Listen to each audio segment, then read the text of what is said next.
यहाँ पर हमें पुख्तूनों को, केपी के लोगों को, फाटा के लोगों को जिहाद के नाम पर अफगानिस्तान के जंग में जकेला गया। जब सारा पाकिस्तान तरक्की कर रहा था, जब पंजाब सिंध में फैक्ट्रियां लग रही थी, जब यहाँ पर हुनरमंद पैदा हो रहे थे, तो मेरे पुख्तूनों को रियासत और रियासती इदारों ने जिहादी बना दिया। मेरे पुख्तूनों को वो जनरल साहिबान जो आज उसने जो है यूरोप और अमेरिका में जजीरे खरीदे हैं, ये मेरे पख्तूनों की खून बह के खरीदे गए।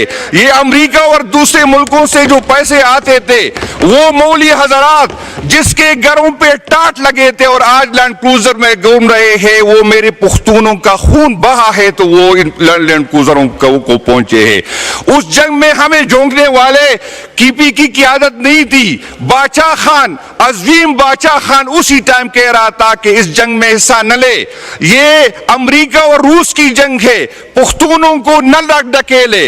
उस टाइम के जर्नल उन्होंने ये फैसला किया। कुछ के बच्चे उस टाइम जो है, कोई बन गया मर्द मोमिन, मर्द हक, कोई खामोश मुजाहिद बन गया, उसके बच्चे भी आज मजे कर रहे। और हम एक एक घरों से 5-5, 6-6 जनाजे उठा के आते हैं।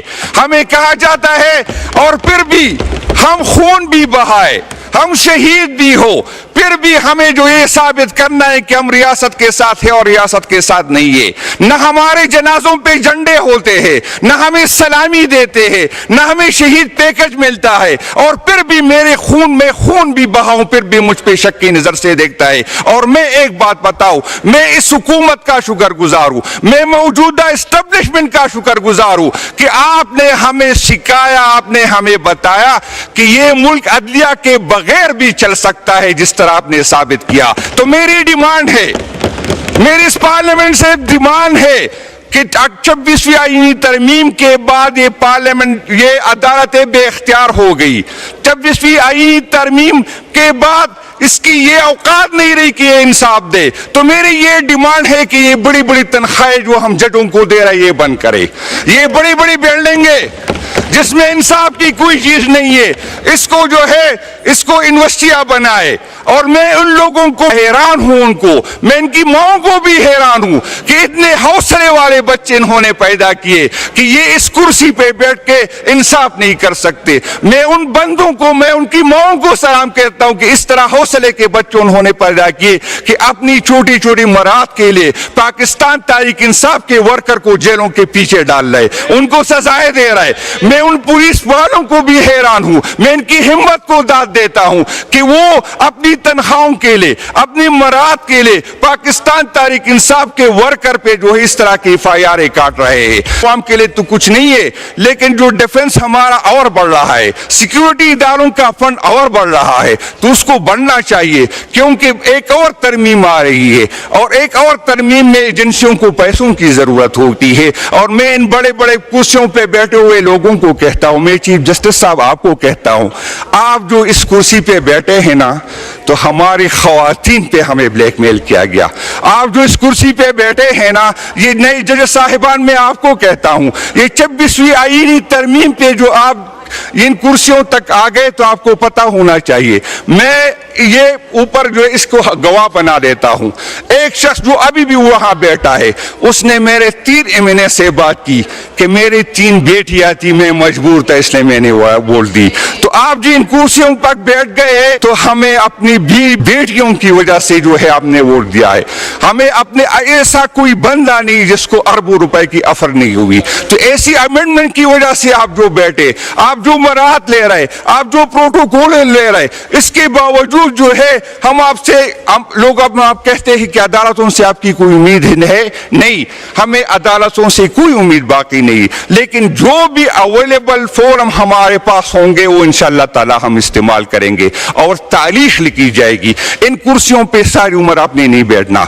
آپ نے بھی مرنا ہے. اس سے بڑے بڑے پیرون گزرے ہیں, اس سے بڑے بڑے لوگ گزرے, آج اس کے قبروں پہ لوگ تھوکتے ہیں. انشاءاللہ تعالیٰ ایک وقت یہ بھی آئے گا, ہمیں انصاف ملے یا نہ ملے, لیکن جتنے اویلیبل فورم ہے وہ ہم استعمال کریں گے, اور تاریخ میں یہ دیکھا جائے گا کہ کون کس کے ساتھ تھا, کون حق کے ساتھ تھا اور کون جو ہے غلط راستے پہ تھا. پیپل پارٹی کی قیادت سب سے زیادہ تنقید انہوں لوگوں نے کی, اور ہم امید کرتے ہیں, اسپیکر صاحب نے بھی ریکویسٹ کی, ہم بھی کہتے ہیں اگر واقعی آپ عوام کے ساتھ کھڑا ہونا چاہتے ہیں تو یہ موقع ہے. اس طرح نہیں ہوگا کہ مراد بھی لے, فائدے بھی لے اور پھر ووٹ بھی دے. اور مجھے ایک دن وہ یہ بات یاد آ جاتی ہے, پہلے دنوں میں ایک ٹاک شو میں بیٹھا تھا, ایک سینئر اینکر میرے ساتھ تھا, بلاول زرداری صاحب نے فرمایا کہ جس نے ووٹ لینا ہے میرے پاس آئے. وہ اینکر مجھے کہہ رہا تھا کہ میں نے میاں صاحب کو کال کی کہ بلاول صاحب یہ فرما رہے, اس نے کہا الیکشن سے پہلے فیصلہ ہوا ہے کہ میں نے وزیر اعظم بننا ہے, بلاول صاحب نے مجھے ووٹ بھی دینا ہے اور بلاول صاحب نے میرے گھر بھی آنا ہے. جب فیصلے اس طرح ہوتے ہیں, جب حکومت اس طرح ہوتی ہے, تو پھر پارلیمنٹ کی کس طرح. میری بہن نے بات کی, میرے پارلیمنٹ کی توقیر, کہ ہم نے تو پارلیمنٹ کو 8 فروری کو بھی توقیر کیا. جب ایسے لوگ اسمبلی میں آئے جن کو لوگوں نے مسترد کیا تھا, جب ایسے لوگ اسمبلیوں میں آئے جن کی عوام کی سپورٹ نہیں تھی, جب ایسی حکومت بن دی گئی جس کو عوام کی سپورٹ نہیں تھی, جب آئینی ترمیم میں لوگوں کو اٹھایا گیا تھا, لوگوں کی خواتین کو اٹھایا گیا تھا, جب پارلیمنٹ کے اندر سے MNA کو گھسیٹا گیا. اور پرسوں مجھے یاد ہے جب میں شاہ صاحب تقریر کر رہے تھے اور پیپل پارٹی والے سے یہی بات کر رہے تھے کہ آپ بھی ہمارے ساتھ آئے ووٹ نہ آئے, تو نون کے MNA صاحب نے صحیح فرمایا, انہوں نے کہا کہ پیپل پارٹی والے آپ کو ووٹ دیں گے تو پھر جیل جائیں گے, تو یہ جیل میں لے کے جانے والے کون, یہ فیصلے کرنے والے کون لوگ ہیں. تو یہ اس میں ہم بھگت رہے ہیں اور ہم بھگتیں گے انشاءاللہ. خان صاحب بھی ڈٹا ہے, لیکن یاد رکھے, میں میاں صاحب آپ سے کہتا ہوں, آپ کے لیے تو بہت مشکل ہوگا, پھر آپ کو پھر قبر کی درد ہو جائے گی, پھر آپ کی فیملی کو بھی تکلیف ہوگی. یہ جو آپ کر رہے, عمران خان صاحب کے ساتھ کر رہے, ہمیں جو سپیس نہیں دے رہے, تو یہ آپ نے بھگتنا ہوگا. ہم پہلے آپ بھگت چکے تھے, ہمارا تو یہ خیال تھا کہ آپ سیکھ جائیں گے, ہمارے لیے تو یہ پہلی دفعہ تھا. میں سعد پیر صاحب کی وہ بات, اس کا حوالہ ضرور دوں گا جو ہمیں جب ہم اقتدار میں تھے اور ہم یہی سمجھ رہے تھے کہ یہ لوگ جو ہے یہ ہم سے زیادہ لائل ہے حکومت, یہ وہ پاکستان کے لیے. تو میں ان کو بھی سمجھاتا ہوں اور بتاتا ہوں کہ پاکستان کے ماما چاچا آپ نہ بنے. انشاءاللہ تعالی آپ سے ہم زیادہ محب الوطن ہے, آپ سے زیادہ ہم جو ہے اس ملک کو اپنا سمجھتے ہیں, آپ سے زیادہ ہم تیار ہے کہ اس قربانی دیں گے. لیکن اس ٹائم ہمیں سمجھ نہیں آ رہی تھی, لیکن آپ کو دوبارہ بتا دے, آپ پہلے بھی بھگت چکے اور انشاءاللہ تعالی اگر یہی رویہ رہا تو انشاءاللہ تعالی اس سے زیادہ بھگتیں گے. اس ملک میں ووٹ ڈالنے والا اہم نہیں ہے, ووٹ گننے والا اہم ہے.